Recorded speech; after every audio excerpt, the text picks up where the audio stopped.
Assalamualaikum warahmatullahi wabarakatuh. Allah kangen kepada pendosa bukan kangen karena dia orang soleh, enggak. Karena Allah sayang sama dia. Bukan karena kok pendosa dikangenin. Bukan, itu mah kita yang hitung-hitungan. Makanya jangan menganalogikan Allah kayak kita. Seperti kita bilang, kan suka ada yang ngomong gini, ke Allah mah gak usah banyak minta, gak enak, mending beribadah aja. Emangnya Allah tuh akan berat kalau kita minta? Kan enggak. Justru meminta kepada Allah itu ibadah.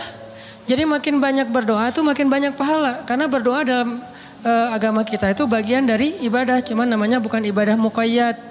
Ibadah muqayyad itu kayak sholat 5 waktu. Udah jelas waktunya, jelas cara-caranya. Ibadah mutlak. Arti mutlak itu lebih bebas. Kapan aja, yang dibaca bisa apa aja. Bahkan kadang-kadang agak-agak capruk dikit dalam berdoa mah gak masalah ya. Kenapa dia capruk? Karena gak hafal bahasa Arabnya. Akhirnya yang didoain sebisanya dia aja. Gak apa-apa semampunya.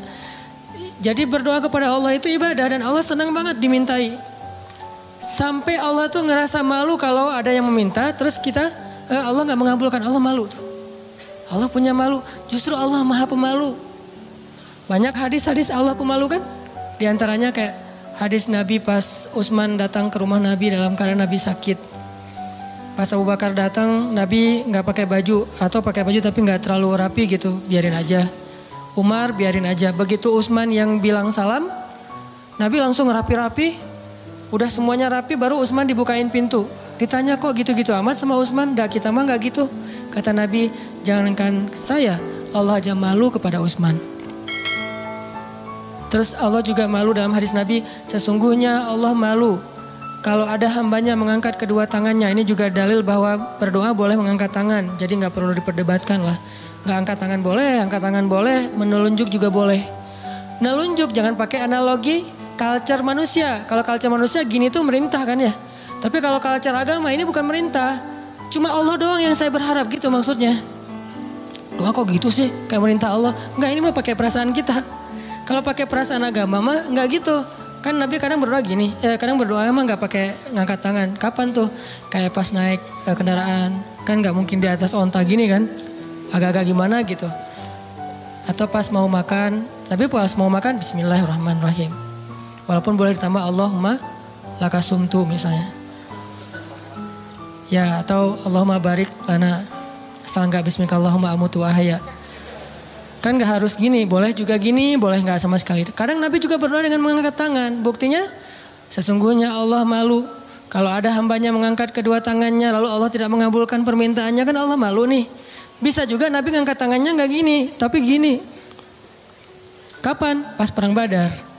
Kalau kita pas besok mau ngelamar. Jadi perang Badarnya kita nih, jomblo nih. Lamaran, itulah perang Badarnya kita. Apalagi menghadapi calon mertua yang berkumis tebal teh kan. Itu berarti menghadapi musuh yang lebih kuat daripada kita kan ya. Butuh mukjizat lah itu mah. Sehingga doanya malamnya kayak gini. Pas sudah diterima gini lagi. Itulah kita. Artinya teman-teman jangan ngelihat Allah seperti kita ngelihat makhluk. Tapi pasti Allah lebih baik daripada makhluknya. Pasti. Bahkan gak bisa dibandingin. Kalau ada ayat-ayat kayak analogi itu bukan perbandingan. Lebih kepada analogi supaya kita bisa berpikir. Dan memang Islam itu mengajarkan kita dan melatih kita berpikir. Afala ta'qilun, afala la'allakum tadhakkarun, tatafakkarun, dan berpikirlah. Am hasibatum falyanzuru.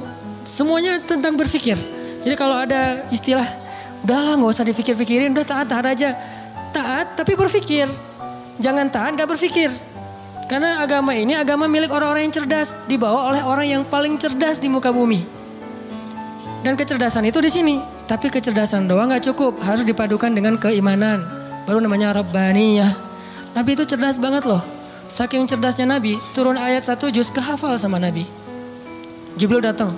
Muhammad dengarkan. Didengarin sama Nabi. Al-An'am kan. 1 juz lebih sedikit. 11 lembar kan. 1 juz 10 lembar. Nabi dengerin, Jibril baca, udah selesai Jibril baca, Jibril naik ke langit, Nabi udah hafal. Nabi kasih tahu ke sahabat, udah turun ayat kepada saya yang lebih baik, yang lebih saya cintai daripada langit dan bumi, yaitu yang dibuka dengan Alhamdulillah. Sahabat Ibnu Mas'ud bilang, saya udah hafal ya Rasulullah. Ini lagi sifat tawadunya Rasul. Rasul nggak bilang, emang lo doang, gue juga gitu. Enggak. Saking tawadunya Rasul ya. Rasul malah kayak seolah-olah beliau nggak bisa gitu, saking menghargainya. Ini namanya ra'fah. Kalau kita kan suka ngeremehin orang. Kalau Nabi nggak ngeremehin orang, walaupun beliau pasti di atas rata-rata. Oh gitu Abdullah, coba-coba gitu. Kayak beliau tuh nggak bisa kayak gitu. Abdullah pede kan? Wah bisa. Tapi Abdullah tahu lah, Nabi pasti hafal karena Nabi nggak bisa baca. Kalau Abdullah mengulang hafalan itu dari Nabi mendengar, gimana kalau Nabi nggak hafal? Kan Nabi membacakan dulu di antara para sahabat. Nggak ada satu huruf pun yang salah yang dibacakan Nabi. Padahal cuma sekali dengar nih. Berarti Nabi itu orang cerdas. Hafalannya kuat. Dan lagi-lagi jangan ngelihat kecerdasan hanya dengan bisa baca tulis. Karena kalau kita pengen baca sejarah, bacalah dengan analogi, dengan persepsi sejarah. Jangan baca sejarah dengan persepsi kekinian, itu keliru. Saya nggak bilang salah ya, keliru. Karena salah dan keliru itu beda. Kalau salah dalam bahasa fikih namanya batil. Benar, hak. Kalau keliru, khata. Benar, sawab. Itu keliru kalau kita membaca sejarah tapi pakai persepsi kekinian. Contoh, katanya pinter tapi kok nggak bisa baca tulis. Karena di zaman sekarang pinter itu dilihat dari kemampuan membaca dan menulis. Di zaman dulu, culture-nya belajar itu nggak lewat baca tulis. Di zaman Nabi dulu belajarnya lewat menghafal. Jadi orang yang pintar di zaman itu adalah yang bagus hafalannya. Orang yang pintar di zaman sekarang adalah yang paling pintar nulis dan membacanya. Bahkan zaman now mah udah nggak baca tulis. Udah lebih ke aplikasi. Udah lebih ke otak atik. Bahkan kadang-kadang nggak aplikasi, googling aja. Saking simpelnya. Jadi orang yang mungkin sekarang dianggap agak kekinian, nggak pintar lagi istilahnya kekinian. Kalau dia dengar ceramah udah pakai misalnya streaming, atau kalau dia lihat langsung dia pakai recording. Kalau dulu nggak pakai recording aplikasi, recordingnya di sini. Sehingga culture model belajar di zaman Nabi dengan zaman sekarang berbeda. Sehingga kita nggak boleh menjudge sejarah dengan persepsi kekinian, itu nggak boleh. Sama kayak kita menjudge Nabi menikah dengan anak di bawah umur dengan persepsi kekinian. Memang 12 tahun itu atau 11 tahun di zaman sekarang itu di bawah umur. Tapi di zaman itu coba kita baca sejarahnya lebih lengkap deh. Aisyah sebelum dilamar sama Nabi itu udah khitbahan loh. Udah jadian. Sama siapa? Sama anak seorang laki-laki yang belum beriman. Namanya anak Mut'im bin Adi. Mut'im bin Adi ini salah satu orang kafir tapi pelindung Nabi kayak Abu Talib. Setelah Abu Talib wafat yang gantiin Abu Talib itu Mut'im namanya. Mut'im bin Adi. Aisyah itu udah ditunangkan sama anaknya Mut'im. Nabi nggak tahu. Nabi dapat mimpi kan, yang dapat kain sutra dari surga gitu. Nabi datang kepada Abu Bakar bilang, ya Abu Bakar, saya bermimpi melamar Aisyah anakmu. Bagaimana pendapatmu? Abu Bakar diam-diam pergi ke Mut'im. Karena Abu Bakar sendiri kalau dilamar Nabi siapa yang bisa nolak kan ya? Nabi yang ngelamar kan. Jangankan untuk Nabi, untuk siapa dulu teh? Julaibib aja diterima kan ya? Apalagi sekarang untuk Nabi nih. Akhirnya diam-diam Abu Bakar datang ke Mut'im. Angkat dong teleponnya. Karena gak diangkat-angkat dari tadi teh. Pas diangkat, udah apa Abu Bakar? Ini ada masalah nih, yuk kita ketemuan. Ya udah di kafe mana? Itu dekat SM aja gitu. Ketemuan kata Abu Bakar, Mut'im nih gimana nih, saya galau berat. Saya gak enak sama kamu. Emang ada masalah apa? Kan kita udah lama berteman. Biasa aja lah gitu.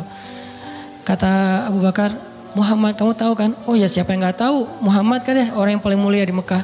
Dia ngelamar Aisyah. Mut'im senyum. Bukan kaget, bukan dasar tuh orang. Enggak, senyum. Jadi yang bete Muhammad menikah dengan Aisyah itu justru harusnya kan Mut'im kan? Bapak calon mertuanya anak Aisyah gitu. Kenapa kita yang bete nih? Orang kita gak ada hubungan apa-apa dengan Aisyah. Akhirnya Mut'im senyum. Terus Mut'im bilang, kata Abu Bakar, terus gimana menurut kamu ya Mut'im? Kata Mut'im, ya Abu Bakar, kalau gitu kita batalkan pertunangan anak kita. Sesungguhnya Muhammad lebih layak untuk Aisyah daripada anak saya. Jadi secara culture, Aisyah itu emang udah waktunya menikah di waktu itu. Tapi kalau kita ngelihatnya dari angle kekinian, itu di bawah umur. Makanya jangan menjudge sejarah dari angle kekinian. Itu nggak fair. Banyak lagi adegan-adegan sejarah. Ini yang kita belajar di Al-Azhar itu kayak gini nih. Belajar berpikir. Belajar berfilosofi. Kalau orang bilang filsafat itu nggak butuh, nggak, tergantung filsafatnya. Karena ada filsafat Islamiyah, ada filsafat Gharbiyah. Kalau Gharbiyah itu western lah, filsafat sekuler. Tapi kalau Islam juga berfilsafat. ternyata gitu ya. Baca tafsir juga butuh filsafat. Saya kalau baca Al-Quran yang ada tafsirnya atau nggak pakai tafsir, misalnya baca Quran beberapa ayat yang udah ngerti gitu ya.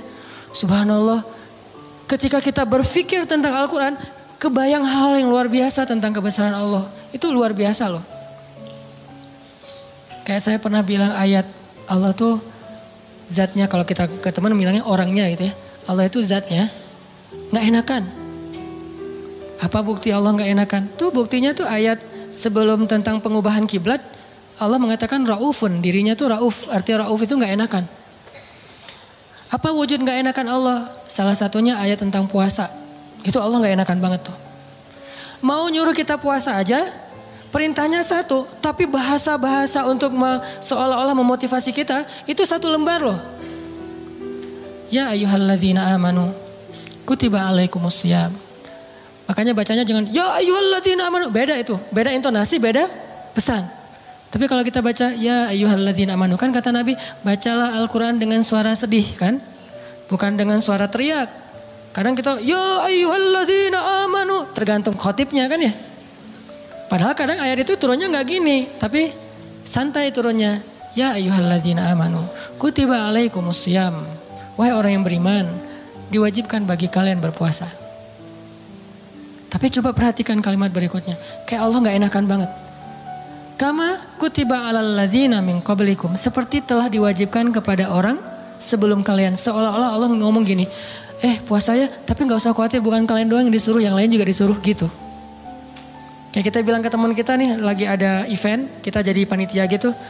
Terus kita sebagai ketua panitia bilang ke teman-teman kita tim, tolong angkatin meja ya, soalnya yang lain di depan lagi beres-beresin sendal atau apalah. Tolong angkatin layar ya, tolong gulung layar ya, soalnya yang lain lagi beresin meja di dalam. Artinya bukan kamu doang yang disuruh, yang lain juga kerja gitu kan. Saking ra'fah, gak enaknya Allah sama kita coba. Nah kita mah enak-enak aja sama Allah. Nuduh Allah macam-macam, Allah gak adil, Allah maunya apa, Allah gak rela saya jadi orang benar.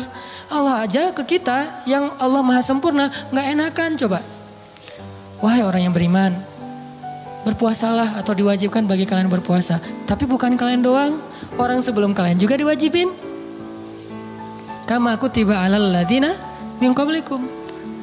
Ini untuk kalian bukan untuk saya. La'allakum tattaqun, supaya kalian bisa jaga diri. Kan takwa itu menjaga, wiqayah.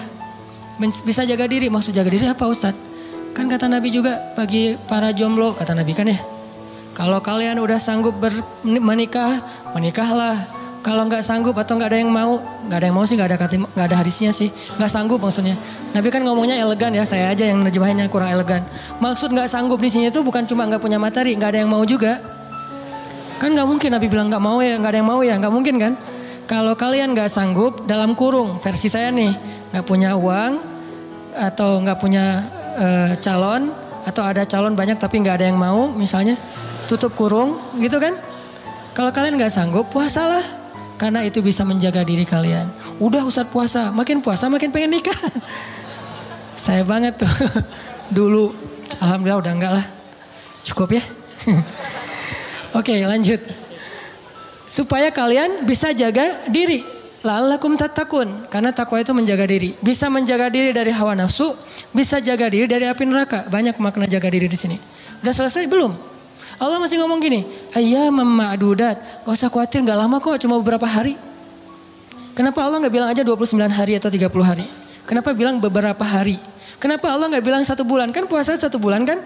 Kenapa gak bilang syahran wahidan? Kenapa ayyaman ma'dudat? Karena pengen ngasih angle bahwa ini ringan, cuma beberapa hari doang kok. Lagian puasa kan bukan bulanan, harian. Sanggup gitu puasa bulanan? Sahurnya tanggal 1, buka puasa tanggal 29 gitu. Gak sanggup, makanya Allah bilang ayam, beberapa hari. Ini yang saya belajar di Al-Azhar. Jadi saya merasa bersyukur, bukan ngelebih-lebihin ya. Pasti kampus-kampus yang lain juga keren-keren. Cuma karena saya gak ngerasain, saya taunya Al-Azhar. Di Al-Azhar itu kita belajar detail banget. Kenapa saya bilang ada S2, S3 cuma 1 huruf Al-Quran jadi dapat tesis, disertasi. Karena yang dipelajari itu detail. Ngapain gitu-gitu amat sih, udah tahan aja. Enggak, kalau yang mutar aja gak usah berpikir. Tapi berpikir supaya kita bisa menjadikan agama ini sebagai rahmat, sebagai solusi buat kehidupan kita. Ini bedanya belajar Al-Azhar dengan di beberapa tempat ya. Kalau di beberapa tempat belajar fikih itu lebih kepada produknya. Produk fikih. Halal, haram, boleh nggak boleh itu kan produk fikih kan. Kalau di Al-Azhar bukan belajar produk, belajar cara memproduksi. Mesinnya dipelajari. Sehingga ketika ada masalah baru, mesin ini tinggal diulik dikit. Produksi yang baru. Kayak tadi misalnya bikin apa gitu, ternyata udah berubah zamannya, udah seleranya udah nggak kayak gitu lagi, akhirnya digantilah, bikin lagi yang baru. Tetap mesinnya sama, cuman dia bisa beradaptasi dengan kebutuhan pasar. Itu bedanya di Al-Azhar. Kita belajar mesin fikih. Bagaimana memproduksi fatwa kalau di bidang fikih. Kalau di tafsir, bagaimana mengambil ayat terus jadi kesimpulan berfikir. Jadi berfikir dengan Al-Quran, bukan berfikir dengan menurut saya, enggak.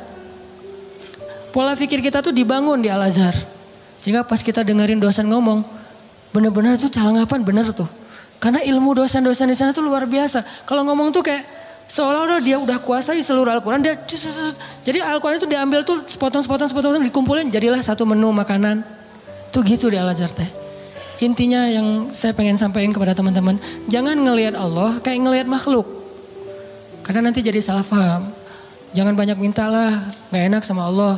Justru Allah itu gak enak kalau gak diminta. Allah senang banget kalau kita minta.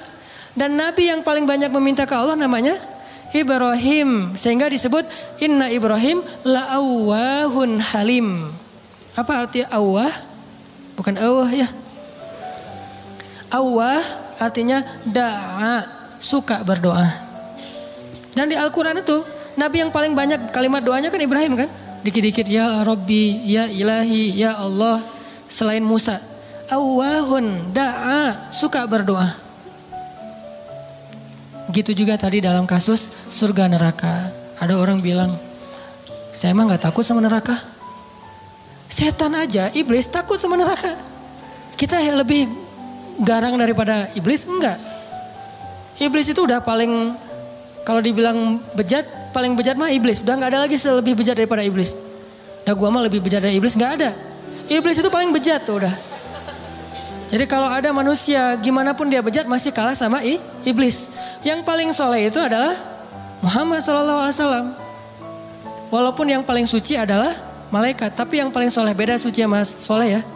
Karena orang soleh bisa aja ada kesalahan. Nih berpikir nih. Orang soleh tetap ada kesalahan. Kalau suci gak ada kesalahan. Dan gak ada manusia yang suci. Yang ada manusia yang soleh. Nabi bukan suci, maksum, terjaga. Kesalahan tetap ada, tapi bukan dosa. Karena Nabi tidak berbuat dosa, karena maksum. Tapi kesalahan, beliau bermasa muka, beliau salah memutuskan tentang perkara tawanan perang dalam perang surat Al-Anfal. Beliau salah misalnya keliru dalam masalah sikap kepada orang-orang yang belajar kepada beliau. Terus didatangin orang-orang kafir Quraisy yang belajar suruh mojok dulu, ditegur sama Allah. Ayat teguran ke Nabi itu banyak loh. Termasuk beliau karena pengen nyenengin istri-istrinya yang lagi cemburu. Nabi bilang ya udah deh, saya gak akan minum madu lagi. Kan baru pulang nih dari rumah salah satu istrinya. Ketemu istri yang Aisyah. Aisyah nanya, dari mana aja sih kok lama banget datangnya? Itu dari rumah Sofia. Ngapain sih di sana terus? Kan dia tuh maksudnya pendek gitu. Udahlah, makan apa sih? Dikasih apa sih sana? Emang makanannya enak banget ya? Enggak, cuma minum madu doang. Wah, enggak enak, pasti madunya enggak bener nih. Mulutnya enggak enak tuh. Akhirnya Nabi bilang, ya udah mulai sekarang saya enggak akan minum madu lagi. Demi menyenangkan Aisyah. Turun ayat. Wahai Nabi, kenapa kamu mengharamkan apa yang Allah halalkan demi menyenangkan istrimu? At-Tahrim. Yang paling soleh di muka bumi dan di dunia akhirat dan langit bumi nih, Nabi Muhammad. Tapi yang paling suci, malaikat. Di sini ketahuan, oh ternyata orang soleh juga bisa ngelakuin kesalahan. Kalau Nabi kesalahan, kekeliruan, kalau kita kesalahan. Tapi dia langsung recovery, balik. Gak ada yang suci. Fala tuzakku anfusakum. Jangan kalian menganggap diri kalian suci. Tapi yang paling bejat adalah iblis. Kemudian setan. Setan ini minal jinnati wan nas, ada jin ada manusia. Sehingga kita kalau bilang saya gak takut neraka agak-agak klise menurut saya. Berarti sia-sia dong Allah menciptain neraka, ternyata manusia gak takut. Jadi kayak Allah udah banyak fattakun nar. Itu perintah loh. Fattakun fa illam taf'alu wa la taf'alu fattakun nar. Apa arti kata fattakun nar, takutlah kalian kepada neraka. Nar bahasa Arab, naruka nerakamu. Jadi bahasa Indonesia neraka. Bahasa Arab yang diserap menjadi bahasa Indonesia. Fattakun nar allati uiddat lil kafirin. Yang disiapkan untuk orang yang kufur. Jadi kalau nggak takut neraka, Allah udah nakut-nakutin di Al-Quran. Seolah-olah kita bilang, nggak takut, gitu kan ya? Gimana tuh sama Allah? Kan agak-agak aneh nih. Nggak takut. Dunia aja kita takut dengan hal-hal yang mengerikan. Gak usah yang benar ya, yang cuma halusinasi aja takut. Setan, hantu, gundurwo, yang gitu-gitulah. Gitu aja bisa bikin kita takut, padahal itu nggak nyata. Nyata nggak sih? Saya belum pernah lihat, alhamdulillah ya. Gak tahu kalau ngelihat ustadz juga kan manusia. Artinya yang gak nyata-nyata amat aja kita takut. Giliran yang nyata Allah sendiri suruh kita takut malah gak takut. Kan agak klise nih. Pasti pola pikirnya gak menyeluruh nih. Belum lengkap. Belum utuh. Surga. Biasa aja gak pengen surga. Seolah-olah kita ngeremehin surga itu gak berharga. Surga itu kata Nabi adalah ala sil'atallahi ghaliyah. Ala sil'atallahi lil jannah. Harta Allah yang paling berharga itu adalah surga. Bukan dunia. Dunia aja kita pengen, masa surga enggak? Padahal kata Allah, dunia ini enggak ada apa-apa dibandingkan surga. Klise lagi kan? Kita pengen surga dan Allah senang kita pengen surga. Kita takut neraka dan Allah senang kita takut neraka. Karena semua itu bagian dari yakin kita kepada Allah. Cuman, jangan hanya di lisan, harus di hati. Kenapa kamu sholat 5 waktu? Kalau saya enggak sholat ntar diazab kubur. Enggak apa-apa. Kenapa kamu sedekah? Karena pengen dapat pahala banyak. Gak apa-apa. Wah kalian mah gak ada yang tulus. Dan saya mah kalau sholat, sedekah segala macam. Bukan karena surga neraka. Saya sholat dan segala macam karena cinta sama Allah. Gak ada tolak belakangnya antara satu dengan yang lain. Cinta bagian dari iman. Takut bagian dari iman. Berharap bagian dari iman. Kan iman itu ada 60-an cabang. Termasuk malu. Bagian dari iman. Sehingga gak perlu dibentur-benturin. Ambil yang sebagian, buang yang lain. Gak. Terus gimana nih? Orang beriman juga berderajat. Lahum darajatun. Ada yang imannya baru malu doang nih. Ada yang imannya udah malu plus takut. Ada yang imannya udah malu plus takut plus berharap. Ada yang iman malu takut berharap cinta. Terus nambah-nambah. Karena darajatun. Manusia itu berderajat-derajat di antara orang yang beriman. Setelah Allah bilang ulaika humul mu'minuna haqqa. Allah bilang lahum darajatun. Mereka bertingkat-tingkat. Jadi teman-teman coba kita bayangin bahwa Allah itu emang kangen sama kita. Allah tersenyum kepada hambanya. Dulu ada beberapa orang yang mungkin karena salah paham maksud saya. Pernah dalam tanda petik tahzir lah ya. Dulu saya pernah mengalami masa-masa tahzir tapi dicuekin. Katanya Allah senyum. Apa Anda waras? Allah kok senyum? Ada banyak hadis Allah tersenyum. Salah satu hadis Allah tersenyum itu hadis tentang doa safar kan. Ketika Ali bin Abi Thalib naik ke atas kendaraan bilang Allahu Akbar. Duduk di atas kendaraan mengatakan Alhamdulillah. Ketika mau udah jalan baca Subhanalladzi sakhkhara lana hadza. Kemudian di akhirnya Rabbi zalamtu nafsi zulman katsira fa innahu la yaghfirudz dzunuba illa anta faghfirli. Fama yaghfirudz dzunuba faghfirli maghfiratan min indika warhamni. Lalu setelah baca itu Ali tersenyum. Orang yang bawa onta atau kudanya Ali ngelihat, "Ya Ali, kenapa Anda tersenyum?" Kata Ali, "Karena saya melihat Rasulullah juga tersenyum dulu setelah membaca doa ini." Lalu saya tanya ke Rasul, "Kenapa Nabi tersenyum?" Kata Nabi mengatakan, "Karena setelah membaca doa ini Allah tersenyum." Kapan Allah tersenyum? Ketika kita beristighfar. Jadi kalau kita beristighfar teman-teman, Allah senyum. Cuman gimana senyumnya Allah? Laisa kamitslihi syai'. Allah gak sama dengan makhluk. Cuman kita yakin Allah tersenyum. Gimana bentuk senyumnya gak usah dibayang-bayangin. Allah senyumnya gini gak ya? Gak usah dibayang-bayangin. Allah senyumnya gini atau yang flat tapi banyak kelihatan gigi gitu kan. Kayak emoticon gitu. Enggak lah, gak usah dibayangin. Pokoknya senyum weh. Allah senyum artinya Allah senang. Termasuk kayak ada hambanya yang bertobat, Allah tuh bahagia. Saking bahagianya lebih daripada orang yang ketika dapatin onta yang hilang. Terus dia bilang, Allah anta abdi wa ana rabbuk. Ya Allah engkaulah hambaku dan aku Tuhanmu. Ngomongnya salah saking bahagia. Allah lebih bahagia dari orang itu terhadap orang yang bertobat. Berarti kan Allah emosional ya. Allah itu emosional. Bahagia, marah, senang, cinta, tersenyum, emosional. Cuman emosi Allah itu maha sempurna, gak seperti makhluk. Sehingga kita coba melibatkan emosi kita dalam berinteraksi dengan Allah. Jangan flat lah. Masa kita katanya cinta tapi flat, hambar, kayak plain gitu, kayak jalan tol. Kan gak enak ya? Pernah kenal ada orang yang flat? Sama teman misalnya flat banget tuh. Gak ada ekspresinya, kita kasih hadiah, ya makasih. Gak ada ekspresinya nih orangnya. Terus kalau ada masalah, dia ada masalah, gak ada masalah, ya gitu mukanya tuh. Nyebelin, kayak muka saya. Kenapa ada orang kalau ketemu saya di awal-awal tuh kayak sebel gitu. Karena mungkin muka saya tuh kayak bakatnya nyebelin. Tapi kalau udah kenal enggak lah, ya. Makin nyebelin.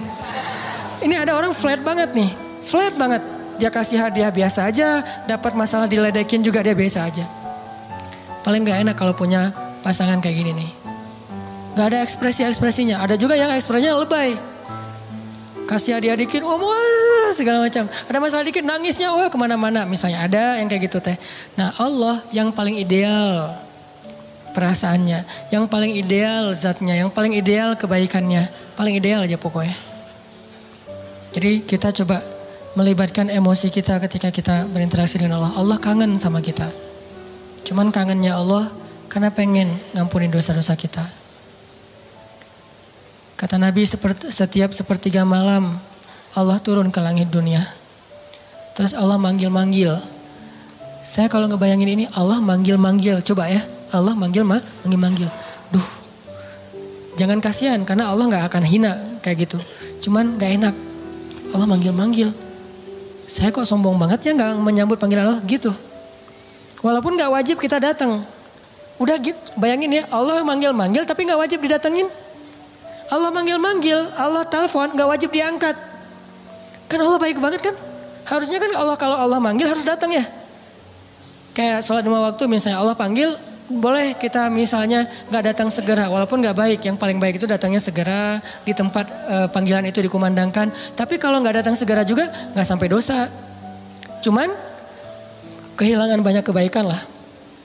Walaupun sebagian mazhab mengatakan dosa. Tapi saya cenderung kepada mazhab yang mengatakan bukan dosa. Sunnah muakkadah. Tapi kalau keseringan gak datang. Diragukan keimanannya. Agak-agak mirip munafik nih. Kalau sering gak datang. Allah tuh toleran banget. Hayya 'alas shalah. Kita lagi sibuk kerjaan nih. Gak datang. Allah gak marah sama kita. Gak sholat aja. Sebetulnya Allah marah cuman sabar. Allah selain Jabbar, Qahar, tapi juga sabur. Ya, kan ideal banget nih. Kalau Allah marah bisa, gak ada yang bisa ngehalangin. Tapi Allah sabar. Kalau kita sabar karena gak bisa marah. Seringnya kan kita sabar tuh karena gak bisa marah. Begitu bisa marah gak ada sabarnya. Kalau Allah sabar padahal bisa marah. Selain Jabbar, Qahar, apalagi sifat-sifat yang keras nih. Muntakim. Tapi di sisi lain sifat jamal. Makanya ada sifat jamal, ada sifat kamal. Sifat jamalnya Allah apa? Karim, Rahim, Sabur, Ghafur. Gitu-gitu kan? Ini artinya teman-teman, bayangin ya. Allah manggil-manggil kita sepertiga malam. Ngapain sih Allah sepertiga malam repot amat sih datengin kita? Tapi kita gak wajib datang. Tapi kalau kita datang, Allah sayang banget sama kita. Cuman dari kitanya nih, bukan angle Allah. Kalau angle Allah kita gak wajib datang. Tapi angle kita, enak gak sih kalau gak datang? Enak gak sih Allah udah manggil-manggil tiap malam terus kita gak bangkit? Kalau kita bangunnya telat, pas azan subuh baru bangun, ngerasa gak sih? Aduh Allah maaf ya, bangunnya telat. Gitu gak sih ke Allah? Karena kita kalau ke makhluk gitu banget loh. Di telepon ternyata miss call 10 kali gak diangkat. Langsung maaf ya, emoticon, segala macam. Minta maaf tuh rasa tangan diginiin tuh banyak sampai 10 juga. Kok kita ke makhluk gitu, ke Allah enggak? Padahal makhluk itu enggak terlalu berjasa sama kita. Dan Allah mah berjasa dari sejak kita dalam kandungan ibu kita. Bahkan sebelum kita diciptakan. Tapi kita enggak pas bangkit dari tidur. Duh Allah maaf ya saya bangunnya telat, astagfirullah gimana nih. Langsung wudhu datang ke masjid minta ampun kepada Allah. Padahal kita enggak wajib datang. Ini lebih ke ngomongin emosional. Saya nggak ngomongin hukum fikih. Kalau ngomongin hukum fikih agak-agak kaku sih. Makanya di atas hukum itu ada akhlak namanya. Di atas hukum ada akhlak. Orang kalau udah akhlaknya bagus, hukum ini jadi gak terlalu penting. Mudah ngamalin hukum tuh kalau akhlak moralnya udah kayak orang disiplin. Kan gak perlu timer lagi kan. Udah disiplin, gak perlu lagi ketat. Hukum itu dibikin ketat karena orangnya gak disiplin. Ketika orangnya udah disiplin, udah akhlaknya, moralitasnya, lifestyle-nya udah bagus, hukum gak terlalu ketat juga gak masalah. Yang saya pernah cerita tuh di Jepang, di baggage claim, baggage belt itu, tempat ngambil bagasi, itu nggak ada yang jagain, nggak ada polisi, nggak ada petugas, cuma pakai garis doang. Garisnya juga kecil, nggak pakai pagar segala macam. Kadang-kadang kan udah pakai pagar juga didobrak kan ya. Ini garis, kenapa jadi ringan gitu? Karena orangnya udah bagus moralnya. Berarti di atas hukum ada moralitas, di atas fikih ada akhlak. Moral itu, akhlak itu di atas ilmu. Orang punya ilmu tapi nggak berakhlak agak kurang pas. Sehingga nih bedanya hukum fikih sama akhlak nih. Anjing hukum fikihnya apa? Anjing hukum fikihnya bukan haram, najis. Makan anjing hukum fikihnya haram. Anjingnya najis, beda ya makan anjing sama anjingnya. Anjing dalam fikih itu najis. Kena liurnya najis, memakannya haram. Tapi dalam moralitas, dalam akhlak, ngasih minum anjing yang kehausan masuk surga. Islam itu ideal teman-teman, gak usah khawatir lah. Gak usah takut dengan hukumnya, lupa dengan moralnya. Padahal moral Islam itu jauh lebih keren dan mempackaging hukumnya. Anjing itu najis, kita gak boleh kena liurnya. Walaupun boleh memelihara anjing untuk berburu, misalnya untuk penjaga, bukan untuk sekedar lucu-lucuan ya. Karena dulu mungkin gak ada anjing kayak yang lucu-lucu kayak sekarang kan ya. Di salon gitu kan ya. Biaya anjing aja. Kalau di New Zealand kata teman saya tuh kucing aja di sana tuh pakai sertifikat. Kalau ada orang pernah ada kasus dia pergi keluar kota lupa nggak laporan, kucingnya tinggal di dalam rumah dan nggak dikasih makan, itu kucing diambil alih oleh negara dan orangnya kena denda.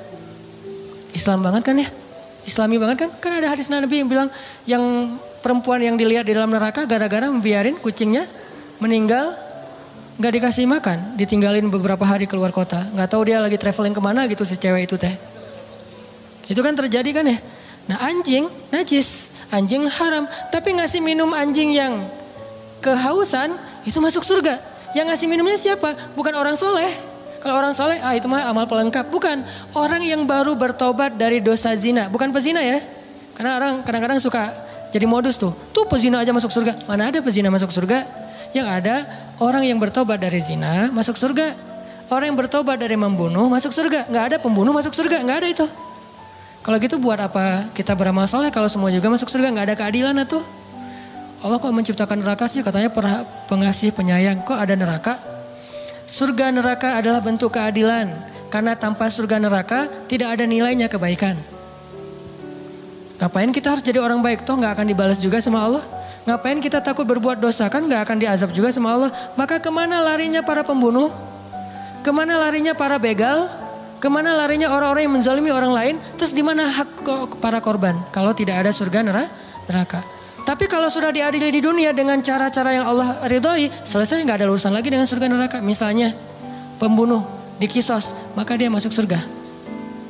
Karena hukumnya sudah adil. Tapi kalau pembunuh dibiarin, ya ada nanti hukuman akhirat. Itulah keadilan. Supaya kita meninggalkan dosa dan berbuat baik. Ya kalau katanya Rahman Rahim tapi ciptain neraka. Ini agak-agak belum sempurna nih pola berpikirnya nih. Makanya Islam itu butuh pola pikir. Al-Quran itu melatih cara berpikir kita. Kalau udah terbiasa kayak gini nih, malam ini yang sesi kedua agak-agak saya beratin nih. Materi lebih kepada angle berpikir, persepsi. Supaya kita sebagai anak muda, saya yakin ini karena jamaah anak muda sanggup. Kalau jamaahnya udah usia sekian, mungkin saya gak akan ngomongin pola pikir. Lebih kepada ngomongin masalah sakaratul maut atau apalah. Walaupun kan kematian sama aja lah ya. Semua orang juga rahasia. Tapi biasanya mah kan gitu kan ya. Kenapa di kampung sering ada tahlilan? Berarti di kampung lebih banyak orang meninggal. Karena di kampung yang tersisa orang-orang tua. Di kota kenapa jarang tahlilan? Karena masih muda-muda. Saya tinggalnya di kampung loh. Satu tinggal di kampung, satu tinggal di kota. Ya gitu aja, gak usah dijelasin. Kenapa saya milih kampung? Memang kita senang suasana di rumah saya kan belakang tuh ada kayak backyard gitu kan, ada kayak kebun kecil. Terus kita kalau sholat duha, kalau ngomong tahajud kan ria duha aja lah yang semua orang juga bisa. Duha itu di kebun. Karena salah satu hobinya Abdullah bin suaminya Asma bin Abu Bakar siapa? Zubair. Abdullah bin Zubair itu hobinya sholat di bawah langit kalau duha. Akhirnya kita kalau duha sesekali itu sholatnya di kebun. Sengaja milih yang Cihanjuang atas yang airnya masih mau mandi aja sayang nih air terlalu bening nih dipakai mandi gitu kan ya. Layak diminum. Di Cihanjuang atas sama yang agak di perkotaan. Kalau di perkotaan biar mudah aktivitas. Kalau yang di atas biar tenang.